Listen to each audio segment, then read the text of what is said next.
बहुत समय पहले की बात है। एक औरत थी जिसका एक छोटा सा घर था और उस घर में उसके दो बच्चे और उसके पति के साथ रहती थी। एक दिन की बात है कि वह बाहर जा रही थी। तभी उसको अपने घर के सामने 3 रंग बिरंगे साधु दिखे। उनको देखकर वह कुछ भी नहीं बोली और चुपचाप जाने लगी। तभी उनमें से एक साधु ने बोला, क्या हमको आपके घर में खाना मिलेगा? वह बोली, क्यों नहीं, चलें आप लोग अंदर, अभी मैं आती हूँ। तभी उनमें से एक साधु बोला, क्या आपके पतिदेव आपके घर पर हैं? औरत ने बोला, नहीं है, अभी वह बाहर हैं, कुछ देर में आ जाएंगे। साधु ने बोला, जब आपके पति आएंगे तभी हम लोग जाएंगे। औरत ने बोला, ठीक है बाबा।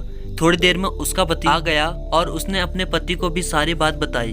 उसके पति ने बोला, जाओ अब बुला कर ले आओ। वह जब बाहर गई तो उसने उन साधुओं से बोला, बाबा जाओ खाना खाने, अब मेरे पति आ गए हैं। तभी उनमें से एक साधु बोला, बेटी हम तीनों एक साथ किसी भी घर में नहीं जाते हैं।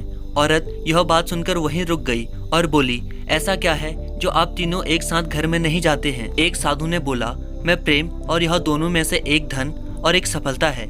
हम तीनों में से कोई भी किसी के घर में जब भी जाता है उसके घर में वही चीज आ जाती है। औरत बहुत ही खुश हो गई और बोली, आप लोग यहीं रुको, मैं अपने पति से पूछ कर आती हूँ। वह दौड़ते हुए अपने पति के पास गई और सारी बात बताई। तब पति बोला, धन वाले साधु को बुला लेते हैं। लेकिन पत्नी ने कहा, सफलता वाले साधु को बुला लेते हैं, सफलता मिल जाएगी तो धन अपने आप आ जाएगा। फिर दोनों में बहुत लंबी बहस के बाद सोचा, क्यों ना धन और सफलता दोनों को एक साथ बुला लें। उसके बाद वह औरत बाहर गई और बोली, हम धन और सफलता दोनों को एक साथ ले जाना चाहते हैं।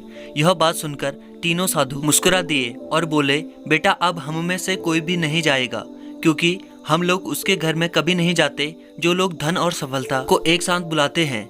यह बात सुनकर उस औरत को बहुत ही अफसोस हुआ और वह उदास मन से घर में चली गई। दोस्तों, हमें यह कहानी से यह सीख मिलती है कि कभी भी लालच में आकर कोई काम ना करें।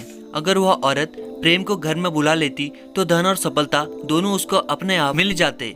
प्रेम से तो दुनिया को जीता जा सकता है। तो दोस्तों, अगर आपको यह कहानी अच्छी लगी हो तो चैनल को सब्सक्राइब कीजिए और शेयर करना ना भूलें। धन्यवाद।